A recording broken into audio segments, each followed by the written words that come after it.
We did get an email from Brian. Let's go to that real quick. Here, Brian says, they closed my VA claim without a decision because they said I missed an exam. But I was never told about it. Now I have to start all over. I am so fed up with this whole thing. What do you recommend I do? Brian, here, take it away, Mike. Well, I can give you a personal account in my situation. And when I was in South Carolina, I set up a VA to be evaluated on a injury that occurred when I was active duty. And they set up an appointment. They sent me a letter. They sent me to the wrong address. So I go on a 40, 50-mile trek to go to an appointment, which they said the doctor is no longer at this clinic. They're at a different clinic. And I ran over to the other clinic where I was evaluated. But because I didn't sign a piece of paper in the first clinic saying I was there, my claim was denied. And I got fed up, and I was just done with everything with the VA at that moment. But the fact of the matter is, I shouldn't have. I should have appealed it when it was denied.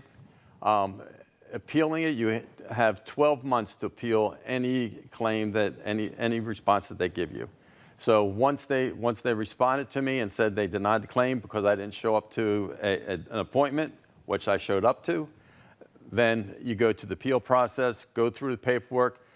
One thing I can tell you about the VA is it can be cumbersome. But once you get through the hurdles and they start taking care of you, the VA does a great job. But you got to get through these hurdles. And if you're having difficulty yourself and you were denied, a lot of time these letters, they come in a day after the appointment was said, or they call you up and they leave a message and you don't hear the message and you don't make the appointment, or they give you the wrong address and they deny the claim. Call them up, file an appeal, get it rescheduled. It's usually going to be done within 2-3 months. I know it sounds like a long time, but in the long run, it's to your benefit, and you do not want to drop the ball on this. This is your benefits. You earn it, and you should be take advantage of the things that you've earned. Yeah. So Brian, you firsthand experience right here from Mike Zinzer that this happens, and when it does happen, you still have to step up, take that responsibility, and keep grinding through it. It's not always easy, and it's cumbersome.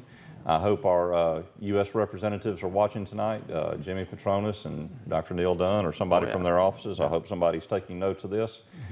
We could probably make a law call up and say, hey, everybody give us your VA complaints. And, oh, my goodness. And we'd probably have them lined up out the door. Yep. I mean, we've got one right now. We've got a claim. It's not really a VA, but it has to do with subrogation. Right. I'm holding a guy's check. I've been holding it for over a year, almost 18 months now, because I cannot settle the case because TRICARE would not give me the lien information. Right. And they tell me every time I call, I need another 6 months.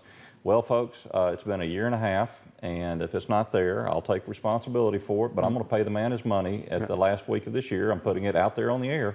You've had 18 months to get your act together, and we'll just take it up. We'll appeal whatever decision you bring in there.